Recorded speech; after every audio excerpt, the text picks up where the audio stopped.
Welcome to History's Hidden Weird, the podcast where the forgotten, the freakish, and the truly messed up corners of the past get their moment in the dark. I'm your host, Quinn Strange. And tonight, we talk about death by radiation. And the lawsuit that changed everything. In the early 20th century, a group of young factory workers began to fall mysteriously ill. Their teeth fell out. Their bones crumbled. And at night, they glowed. Told their work with radium paint was perfectly safe, these women unknowingly absorbed deadly radiation until their bodies became ticking time bombs. But instead of fading quietly, they fought back. This is the haunting true story of the Radium Girls, the women who glowed in the dark and sued for their lives. They were young. They were poor. And they were glowing. Literally.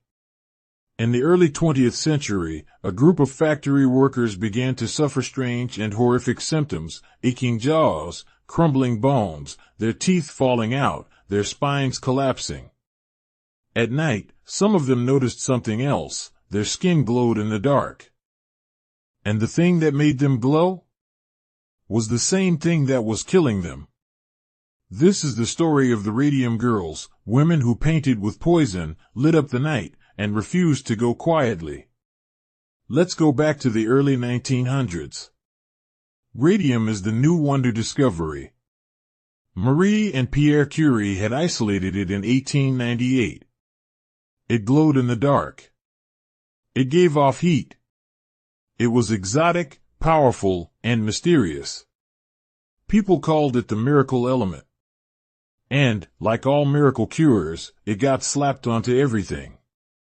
Radium was put in toothpaste, face creams, chocolate, hair tonic, even water.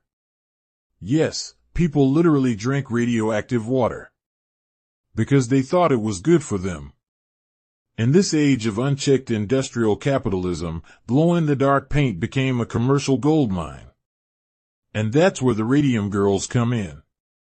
During World War I, the U.S. military needed watches for soldiers fighting in the trenches, watches that glowed in the dark. Enter the United States Radium Corporation and other firms like Radium Dial and Ottawa Products. Their solution?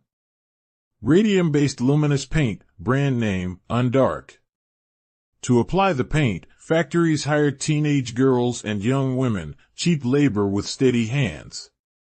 Their job was to paint the tiny numbers and hands on clock faces. Over and over. Day after day.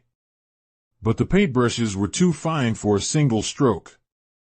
So supervisors trained the girls to use a method called lip dip paint.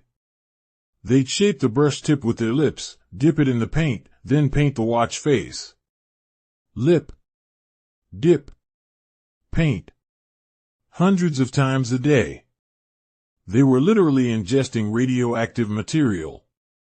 And no one told them it was dangerous. Why? Because the company said it was safe. The girls began to notice something strange and kind of magical. When they walked home at night, their clothes glowed. Their skin sparkled faintly. Some of them even painted their nails or teeth for fun before going out. They thought it was harmless.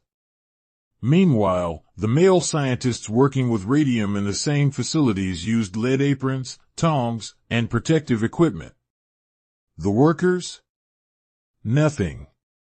It didn't take long for the symptoms to start. The first signs were mild fatigue, toothaches, sore joints. Then came the real horror. Teeth began to fall out. Sores refused to heal. The jawbones literally disintegrated.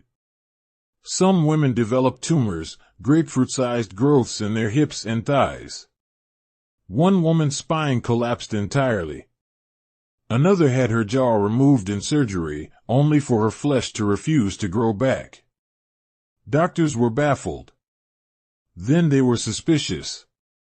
Radium, once hailed as a miracle, was revealing itself to be a killer. But the companies weren't just denying responsibility. They were actively covering it up. By the mid-1920s, dozens of women were seriously ill, and many had already died. One woman, Grace Fryer, decided to fight back. She sought legal help for years but was repeatedly turned away. No one wanted to take on a powerful corporation. Finally, in 1927, 5 women, Grace Fryer, Edna Hussman, Catherine Schaub, Quinta MacDonald, and Albina Larais, sued the United States Radium Corporation. They became known as the Radium Girls. But the company wasn't going down without a fight. They accused the women of faking their illnesses. They dragged out the trial until the women were nearly dead. And in a particularly cold PR move, they hired scientists to testify that radium was good for you. One so-called expert even claimed you could eat radium every day and live to be 100. Spoiler, he did not. The women were deteriorating fast. They needed wheelchairs. Some could barely speak. One was missing half her face. Finally, after a storm of bad press and public outrage, the company settled out of court. Each woman received $10,000, around $175,000 today, a $600 annual pension, and medical expenses covered for as long as they lived. Which wasn't long. Most of them died within a few years. But their fight had set a precedent. It was one of the first major victories for American workers' rights, and for women suing a powerful corporation. The public had seen the truth. These women weren't glowing with health. They were glowing with poison. Ironically, the Radium Girls' suffering gave science its clearest understanding of the dangers of radiation. Their autopsies revealed radioactive material concentrated in their bones, where radium had replaced calcium. The medical term for their disease became radium jaw. Their cases led to new laws regulating workplace safety, toxic substances, and workers' compensation. Their legacy even influenced the formation of the Occupational Safety and Health Administration, OSHA. They didn't just die. They changed history. It's easy to see the story of the Radium Girls as a tragedy, and it is. But it's also a story of extraordinary courage. These were working-class women in an era when women couldn't vote, didn't have legal protections, and were expected to be silent. But they refused to be. They exposed the deadly lie and forced the truth into the light. And, grim as it sounds, that's why we have workplace safety laws today. Because some women were willing to glow in the dark and scream into the void. There's a haunting detail I can't get out of my head. Years after the Radium Girls died, scientists exhumed their bodies to study the effects of radiation. And you know what? They still glowed. Their bones were still radioactive. Their skeletons were literally too dangerous to handle with bare hands. Even in death, they lit up the night. This has been History's Hidden Weird. I'm Quinn Strange. And the next time someone tells you the truth always comes to light, remember the Radium Girls. Because sometimes, the truth glows. Thanks for listening. Stay curious. Stay skeptical. Stay weird.